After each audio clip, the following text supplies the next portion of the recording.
नमस्कार। महाशिवरात्रि पर इस वर्ष बहुत विशेष योग बन रहा है और किन किन राशियों को क्या क्या लाभ होगा बहुत जल्दी से ये मैं आपको बताऊंगा। और ये खुशी सभी राशियों के लिए है। कोई राशि ऐसी नहीं बचेगी जिसको खुशी नहीं मिलेगी, लेकिन एक या दो उपाय छोटे छोटे जो भी मैं आपके सामने बताऊंगा, आप उसे ध्यान से सुने। और इसका जो साइंटिफिक रीजन है, वैज्ञानिक विवेचन क्या है, क्यों शिवरात्रि पर ही ये इस प्रकार की बातें हम करते हैं और इसका लाभ आपको क्या क्या मिलेगा, आइए जानते हैं। सबसे पहले बात करेंगे हम इस मास की कि ये फाल्गुन मास ही कृष्ण पक्ष की त्रयोदशी तिथि को मनाया जाता है। तो इसके मनाए जाने से शुक्ल पक्ष में इसका क्या लाभ होगा, लेकिन हम मना रहे हैं कृष्ण पक्ष में। तो जो श्याम वर्ण की वस्तुएं हैं, काली जो वस्तुएं होती हैं, वो तामसी चीजों को आकर्षित करती हैं। अब देखिए, कृष्ण पक्ष में भगवान कृष्ण ने भी जन्म लिया था और भगवान शिव का जो सबसे बड़ा पर्व है महाशिवरात्रि व्रत, ये भी 8 तारीख को शुक्रवार के दिन जो मनाया जा रहा है, उस दिन पंचक भी आरंभ होंगे। पंचकों के विषय में ये बात लिखी है कि जो भी हम कार्य करते हैं उसका 5 गुना लाभ मिलता है, लेकिन पंचकों में अगर ग्रह खराब चल रहे हैं तो 5 गुनी हानि भी होती है। इसीलिए त्रिपुष्कर और द्विपुष्कर योग भी माना गया है। इसमें 3 नक्षत्रों का अलग प्रभाव है, 2 का अलग प्रभाव होता है। उसी दिन कुंभ राशि पर रात को चंद्रमा प्रवेश करेंगे और कुंभ राशि का आगमन होगा और सूर्य के साथ सम्मिश्रण भी होगा। चतुर्ग्रही योग बनेगा, 4 ग्रहों का योग।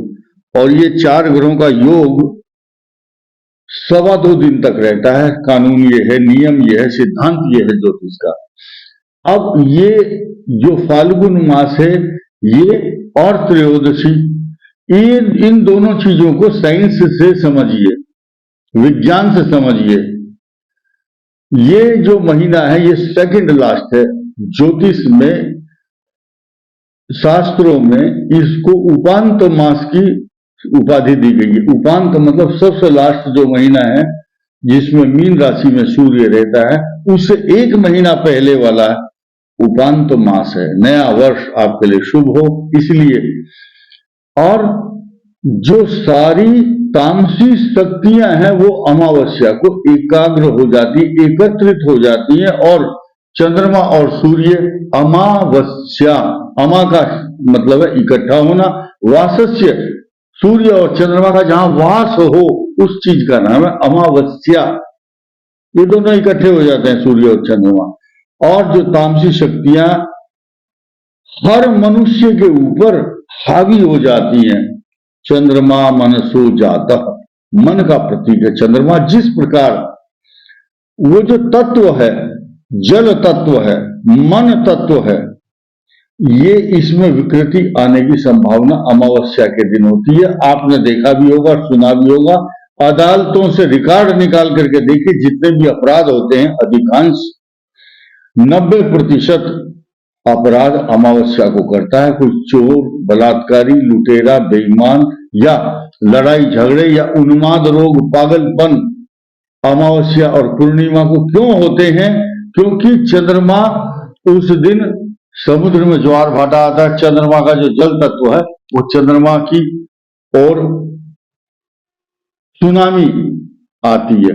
वो अपने तत्व की जो जल है, अपने तत्व चंद्रमा की ओर उछाल मारता है। ऐसे ही मन है, जिनकी कुंडलियों के अंदर चंद्र दूषित है या क्षीण है या पापग्रस्त है या खराब स्थिति में है या पाप ग्रहों से दृष्ट है, नीच है, अस्त है, इस प्रकार के लोगों को।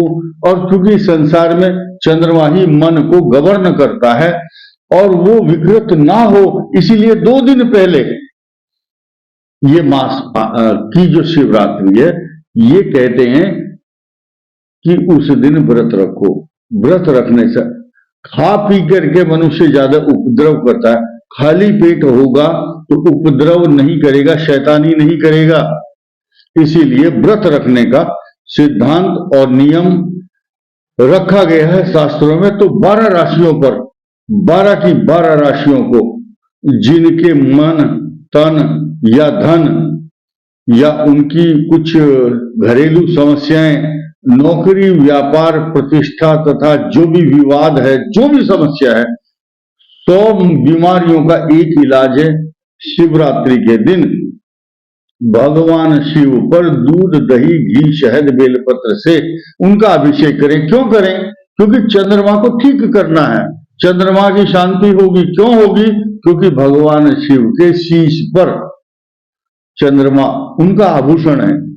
चंद्रमा की शांति, चंद्रमा की प्रसन्नता के लिए जो भी राशि वाला, पहले मेष राशि की बात करेंगे। मेष राशि जब जल तत्व के निकट जाएगी और जल अपने हाथ से भगवान शिव पर अभिषेक करेंगे, तो मेष राशि के लिए सबसे बड़ी खुशी का समाचार होगा।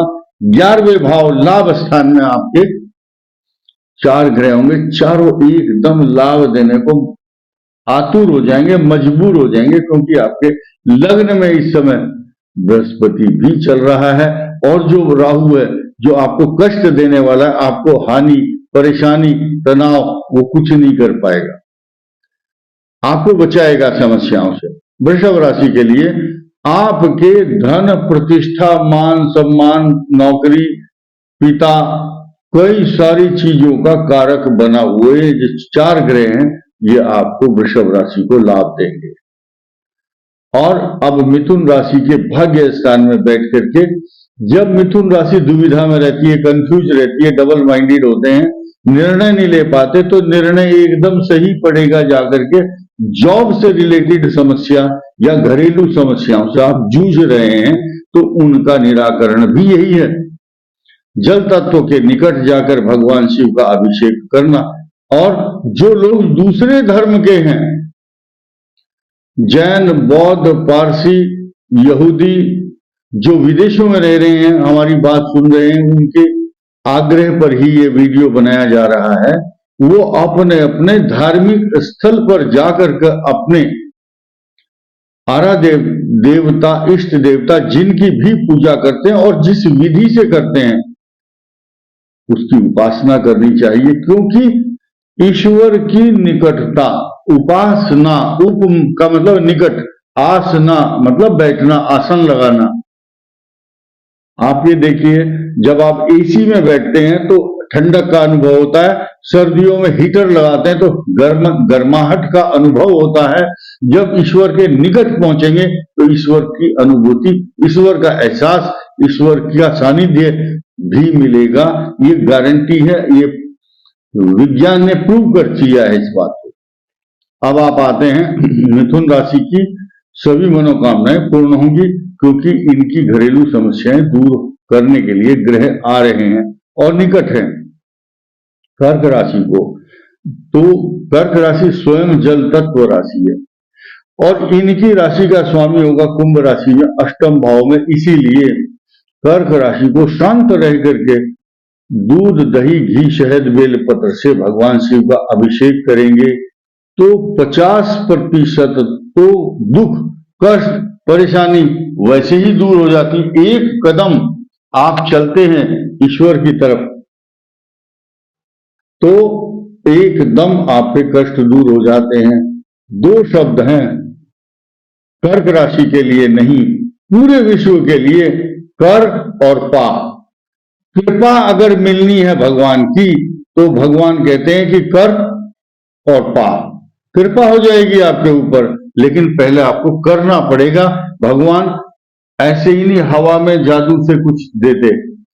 आप जरा सा एक कदम बढ़ाइए तो ईश्वर के प्रति शिवरात्रि के दिन शास्त्रों में कथा आती है, मकर संक्रांति हो या शिवरात्रि हो, जब भगवान की तरफ एक कदम बढ़ाता है मनुष्य तो 100 अश्वमेध यज्ञ करने के समान फल प्राप्त होता है, ऐसा शास्त्रों में लिखा है।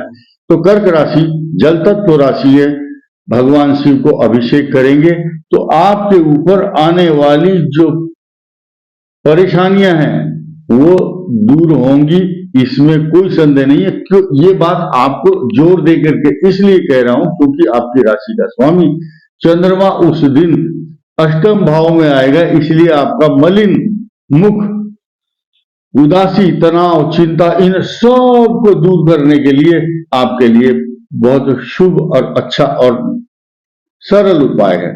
सिंह राशि के लिए उस दिन सब सुख देने वाला सप्तम भाव में चंद्रमा होगा।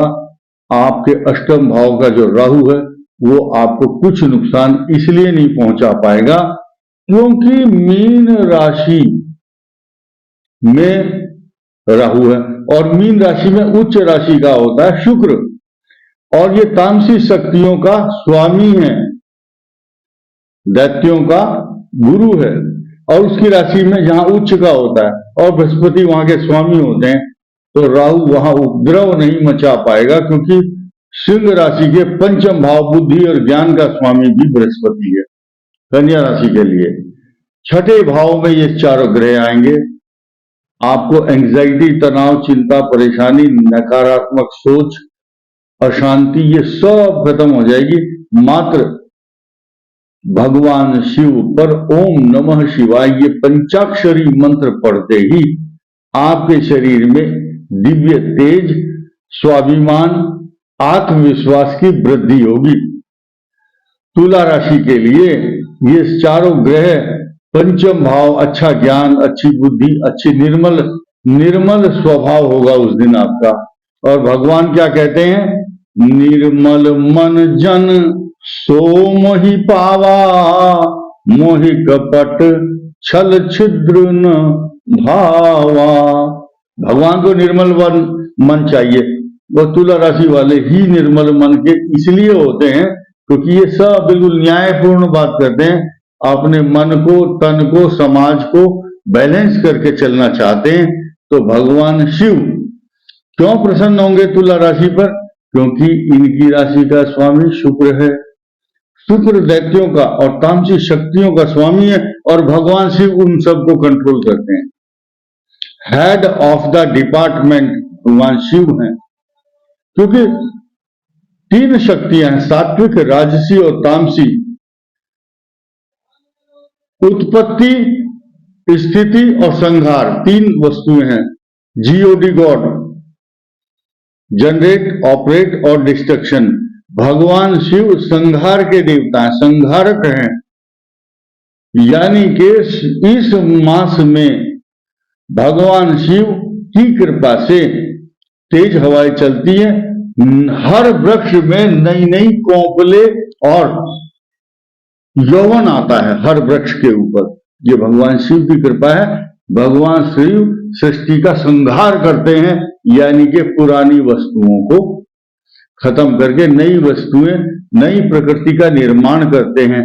आपने शब्द सुना होगा, मिटा दे अपनी हस्ती को, गर कुछ मर्तबा चाहे कि दाना खाक में मिलकर गुले गुलजार होता है। गेहूं का एक दाना जब आप भूमि के अंदर रोप देते हैं, उसको बो देते हैं, बीज डालते हैं गेहूं का, तो कई गुना देवत्व के गुण है पृथ्वी के अंदर, कई गुना उसको प्राप्त होता है। इसी प्रकार भगवान शिव इस सृष्टि का संहार इसलिए करते हैं कि नई सृष्टि आएगी और नए और जीव और प्रकृति का पालन और पोषण करने वाली नई प्रकृति आएगी। भगवान शिव की उपासना जल चढ़ाएंगे वृश्चिक राशि वाले। वृश्चिक के लिए क्यों जोर दे रहा हूं? क्योंकि वृश्चिक राशि में चंद्रमा नीच राशि में होता है और इनको ज्यादा पानी पीना चाहिए। ज्यादा पानी पिएंगे मन अच्छा रहेगा। मन को और अच्छा करना है तो शिवरात्रि के दिन व्रत, भगवान शिव की उपासना, और चंद्रमा का कारक दूध भी है, दूध दान करना, भगवान शिव का अभिषेक करना। ये जो ढोंग ढकोसले जो लोग बताते हैं, कोई फिल्म में बनाता है कि शंकर जी पे दूध डाल रहे हैं और वो बेकार जा रहा है, किसी गरीब को पिलाओ। जिस गरीब की किस्मत में होगा मिलेगा, बहुत धनवान लोग हैं, बहुत दानी लोग हैं इस संसार में, लेकिन आप अपने भगवान शिव को इस पर्व के माध्यम से खुद प्रसन्न करें। आशुतोष भगवान जो शीघ्र प्रसन्न हो जाते हैं, एक बूंद जल चढ़ाने से ही, एक अश्रुपात उनके प्रेम में अगर गिर जाए शिवलिंग पर, तो भगवान शिव स्वयं प्रकट होकर के उसकी मनोकामनाएं पूर्ण कर देते हैं। ऐसा शास्त्रों में लिखा है। पत्रम पुष्पम फलम तोयम भक्त्या यो में प्रयच्छति। अब आइए धनु राशि पर। धनु राशि के लिए तीसरे भाव में, पराक्रम भाव में ये सारे ग्रह होंगे। अचानक बहुत अच्छा सरप्राइज मिलेगा, मान सम्मान भी मिलेगा, प्रॉपर्टी भी मिलेगी, और प्रॉपर्टी या जॉब से जुड़ी हुई समस्याएं जो अब चल रही हैं, स्थानांतरण, किसी के साथ धोखा हो गया, किसी ने छल प्रपंच से आपको जॉब से हटा दिया, या आप नया जॉब की तलाश में जा रहे हो, you will get success definitely. आप ये काम कीजिए। भगवान की वकालत नहीं कर रहे हैं हम आपकी वकालत करें कि आपका मन निर्मल होगा।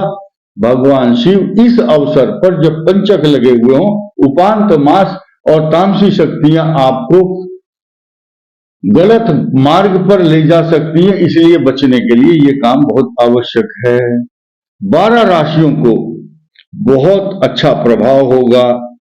नवग्रहों की कृपा आपके ऊपर मिलेगी, और 4 ग्रह एक साथ होकर के धनु राशि को लाभ देंगे। इसी प्रकार मकर राशि के दूसरे भाव में 4 ग्रहों का जब प्रभाव होगा, तो नेचुरल है, अच्छी ही पोजीशन बनेगी, आपका मन अच्छा होगा, धन के अवसर बनेंगे, आपकी वाणी सुंदर होगी, और द्वितीय भाव चंद्रमा आपके होने से धन का खजाना है वो, और वहां चंद्रमा है, इसलिए शुद्ध जल, शुद्धोदक स्नान, दूध, दही, घी, शहद, बेलपत्र, गन्ने का रस, अगर गरीबी और कर्ज दूर करना चाहते हैं तो आप गन्ने के रस से भी अभिषेक कीजिए। अगर पुष्ट, मजबूत, कांति युक्त आभा मंडल और सब दुखों का नाश करने वाला एक अमृता गिलोय के रस से भगवान शिव का अभिषेक, कोई दूध, दही, घी, शहद, बेलपत्र, भांग, धतूरा, कोई नारियल, कोई बेर, बेर का फल चढ़ाता है। भक्त्याम तुष्यति केवलम। आप के पास अगर अभावग्रस्त है, कुछ भी नहीं है, तो केवल ओम नमः शिवाय बोल करके थोड़ा सा जल ही, वचने का दरिद्रता, अच्छे शब्द, अच्छा मंत्र बोलने में कंजूसी और दरिद्रता नहीं दिखानी चाहिए, इसलिए भगवान शिव को जल अर्पण कीजिए। कुंभ राशि के लिए कुंभ के ऊपर ही फोकस है, कुंभ के आधार पर ही ये 12 राशियों का गोचर कहा गया है, और उस पर सूर्य, चंद्रमा जैसे अच्छे अच्छे ग्रहों का प्रभाव है। ऐसी स्थिति में जब पंचक आरंभ हो रहे हों और कुंभ राशि वाला व्यक्ति वंचित रह जाए, उस समय उनका व्यक्तित्व, उनका तेज, उनकी कांति, आभा मंडल चमकता हुआ नजर आएगा। इस अवसर पर कुंभ राशि वालों को भी जल का अभिषेक करना चाहिए। मैंने शुरू में ही कहा कि 12 की 12 राशियों को इस पुण्य का, इस पर्व पर बहुत बड़ा लाभ मिलने वाला है, क्योंकि उस दिन बुध का संचरण और संक्रमण भी उत्तरा भाद्रपद नक्षत्र में होगा। ये बहुत बड़ी बात है। और इसके अलावा कुंभ राशि को सारे मनोकामनाएं पूर्ण करने वाला वरदान भी मिलेगा, क्योंकि उसी दिन महाशिवरात्रि व्रत भगवान शिव की कृपा डायरेक्ट कुंभ राशि को मिलेगी, क्योंकि 4 ग्रह एक साथ कृपा बरसाने के लिए कुंभ राशि पर आतुर हैं। क्योंकि सबसे बड़ी बात क्या है, आपकी पर्सनालिटी एक्स्ट्रा ऑर्डिनरी इसलिए होगी क्योंकि शनि कुंभ राशि का स्वामी और मूल त्रिकोण राशि में बैठा हुआ है। इसी के साथ साथ मीन राशि पर जब हम बात करेंगे, मीन राशि जलचर राशि है। मीन कहाँ रहती है? जल के अंदर। और इनका मन हलाए चलाए मान चंचल, अशांत रहता है, उस दिन ज्यादा रहेगा क्योंकि 12वां चंद्रमा है। 2 दिन लगातार मन अशांत रहेगा ऐसा ग्रह बता रहा है। इसीलिए 2 दिन पूर्व जो महाशिवरात्रि का व्रत आया है तो मीन राशि को अपने मन को शांत करने के लिए तथा तामसी शक्तियों से या चोट, बीमारी, झगड़े, तनाव, चिंता, कष्ट और व्यर्थ के झंझट जो आएंगे आपके ऊपर, उनसे बचने का एकमात्र उपाय क्या है? कलयुग केवल नाम आधारा, सुमर सुमर नर उतरहि पारा। कलयुग में सबसे श्रेष्ठ मंत्र क्या है? भगवान शिव के निकट जाओ।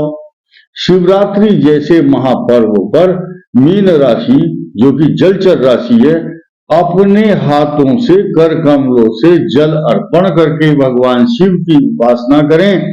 ये 12 राशियों का फल मैंने शिवरात्रि पर जो 12 राशियों को प्राप्त होगा उसका वैज्ञानिक विवेचन, साइंटिफिक रीजन बताया कि आप सभी तामसी शक्तियों से बचने के लिए व्रत रखें। जो व्रत नहीं कर सकते, जैसे वृद्ध पुरुष, बालक, गर्भवती महिलाएं या रोगी या ज्यादा एज के लोग, उनके लिए माफ है।